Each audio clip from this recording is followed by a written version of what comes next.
Hola, muy buenos días. Bienvenido a la clase más de matemática. Hoy día por una clase sobre función potencia. Vamos a ver de inmediato lo que es una función potencia. Vamos a ver cómo se grafica en GeoGebra y luego vamos a graficarla nosotros manualmente paso a paso. Entonces veamos, dice así.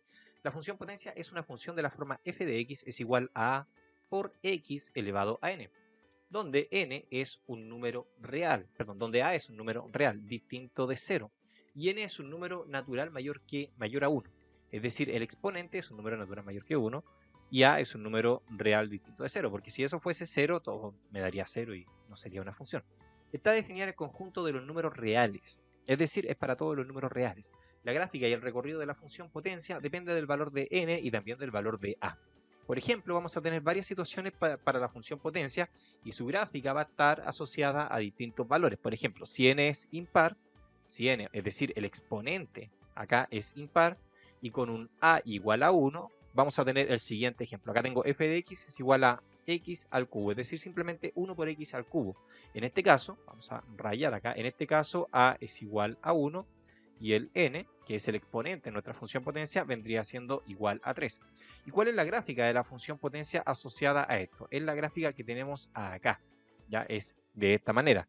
Es una gráfica que pasa por el punto 0, porque cuando x vale 0, ya me da 0, y igual 0, y además de eso, también pasa por el punto 1, porque si tengo x igual a 1, va a pasar por el punto 1 y por el menos 1. Pero va a crecer de esta manera. Y esta función potencia, como bien dice acá, depende justamente del exponente y también depende de a. Por lo tanto, vamos a ir de inmediato a GeoGebra para ver qué es lo que pasa cuando yo voy modificando ciertas variables de la función potencia. Entonces, vamos a GeoGebra para que nos veamos cómo modificarla. Ok, ya tenemos GeoGebra acá en pantalla y tenemos la función, ahí está, f de x, esa es la que está activa. La de abajo no la tomen en cuenta y la vamos a trabajar enseguida. Entonces f de x es igual a x cubo. Y vemos que tiene ese comportamiento de esa manera. ¿Y por qué? Porque cuando ingreso un x valor positivo, lo que voy a tener yo acá es que y va a tomar valores positivos. ¿Ya? Pero cuando ingreso x negativo, y va a tomar valores negativos. Y va a empezar a crecer rápidamente, ya que está al cubo. Ya está al cubo. Entonces, ¿qué es lo que ocurre? Va a depender justamente, como nos dijeron, va a depender del exponente. ¿Qué pasa si ahora yo uso un exponente impar que vendría siendo, por ejemplo, el 9? El 9 también es impar. ¿Qué pasa con la función? Va a crecer mucho más rápido. Ya fíjense bien, va a crecer pero rapidísimo. ¿Qué pasa si yo ahora le cambio el exponente a un exponente, por ejemplo, 5, para no ser tan extremista como anteriormente? Eso es lo que va a ocurrir. Ya va a crecer. Entonces, si se dan cuenta, cuando yo voy bajando el exponente, y ahora voy a usar un exponente 3 nuevamente, lo que va a ocurrir es que sí, efectivamente creció, pero no tanto como la anterior. La que era con exponente 9, con un n igual a 9, rápidamente crecía, porque estoy multiplicando por sí mismo 9 veces el número. ¿Ya? Eso es lo que va a ocurrir. Ahora, ¿qué pasa si modifico el a? Voy a modificar a un a igual, no sé, a ver, estoy en un a igual 1. ¿Qué pasa si pongo un a igual 5? Fíjense bien. ¿Qué pasa si pongo un a igual 10? Veamos qué es lo que pasa. ¿Ya? Fíjense bien. Miren lo que pasó. Entonces, si pongo ahora un a igual 50, ya, veamos qué es lo que va a ocurrir. Más va a crecer. Es decir, para una mayor y para un exponente mayor, la función crece mucho más rápido. Ya, de hecho, tiene una pendiente mucho más grande. Y ahora, ¿qué es lo que va a ocurrir cuando yo me voy a un a que está entre 0 y 1? Por ejemplo, un a 0,8. Fíjense bien. Primero vamos a volver al x cubo. X cubo, ahora sí. Veamos, x cubo. Estoy acá. X cubo. Entonces, ¿qué pasa si ahora pongo un 0,8? Por ejemplo, un a 0,8. Miren, la función como que se bajó su pendiente, se hizo más amplia, ya no crece tan rápido como lo hacía anteriormente. ¿Qué pasa si pongo un a, ahora un 0,5? Veamos qué es lo que va a ocurrir, fijémonos bien, estamos acá, enter, mira, ya se bajó la pendiente y ya no crece tan rápido. Ahora vamos a un a 0,1. 0,1.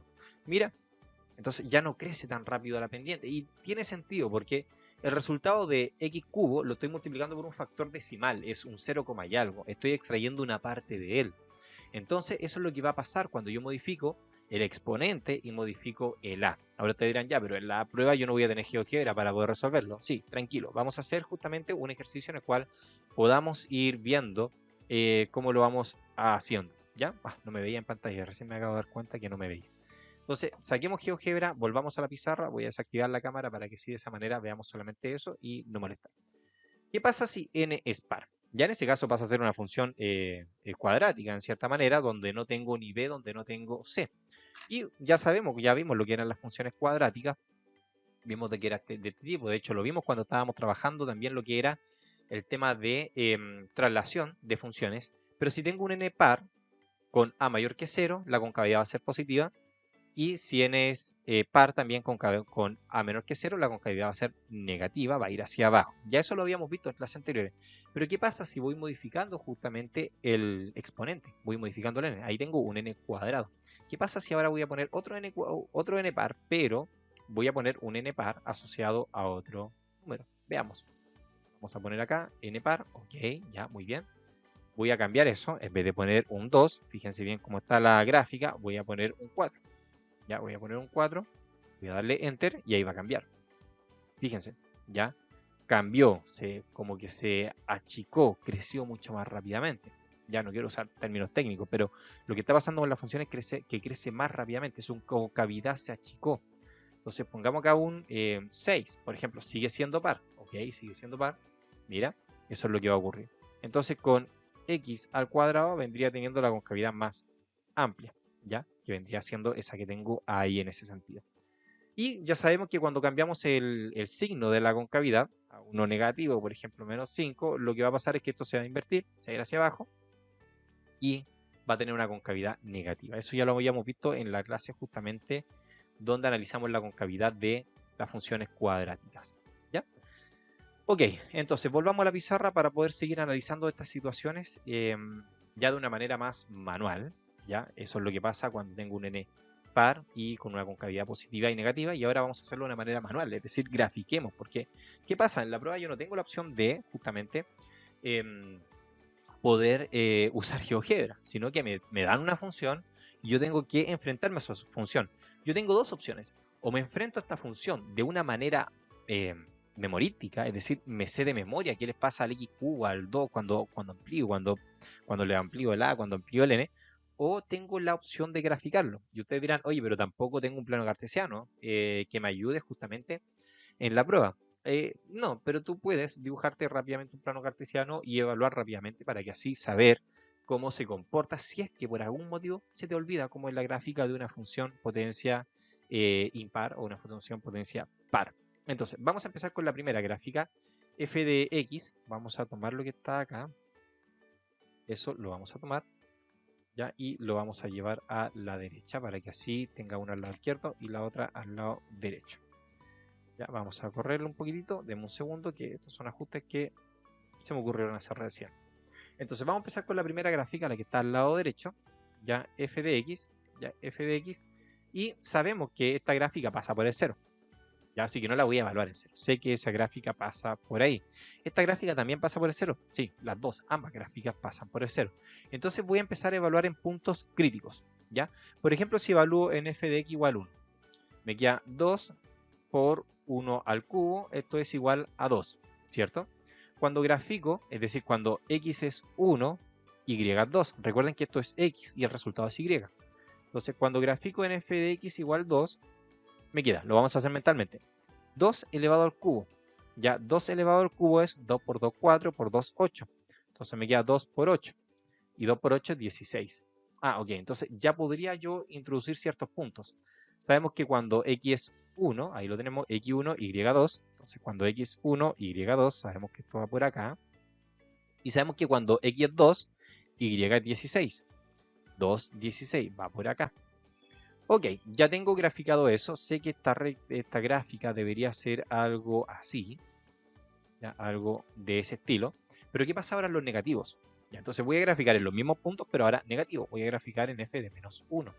Entonces me queda 2 por menos 1 elevado al cubo en menos 1. Entonces me queda menos 2.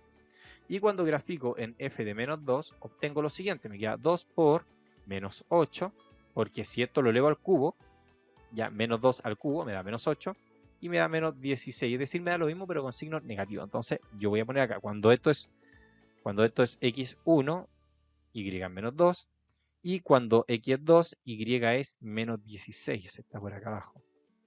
Entonces esto vendría siendo de esa manera. Ok, ya tengo la gráfica, sé más o menos cuál es el comportamiento de la función f de x igual a 2x al cubo. Veamos ahora la otra función, que la tengo acá, la vamos a hacer con verde, h de x. Vamos a evaluar los mismos puntos. Por ejemplo, h de 1. h de 1, así, h de 1 es igual a menos 0,5 multiplicado por 1 al cuadrado. Y 1 al cuadrado es 1, así que me da menos 0,5 por 1 es menos 0,5. Entonces, cuando x es 1, y es 0,5. Cuando x es 1, y es 0,5. Entonces vamos a hacerle un zoom. Supongamos que acá está el 1, 0,5 debería estar por acá. Ya, entonces ese es 1.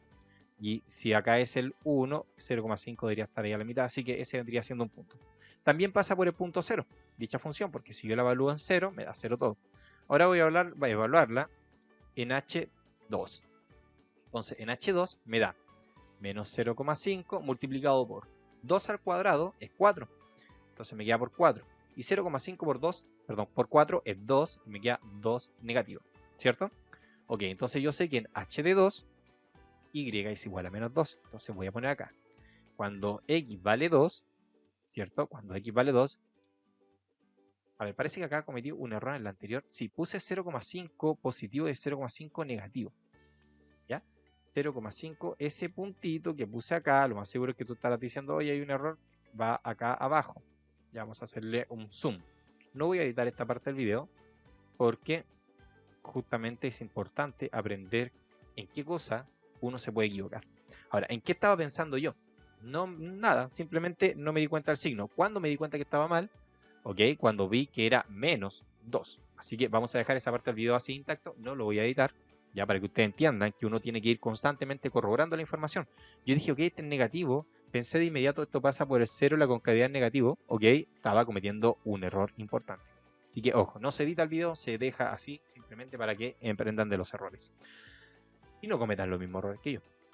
Entonces, ya, sé que cuando x es 2, y es menos 2. Entonces, cuando x es 2, y es menos 2. Ok, entonces ya sé de que esto va hacia acá.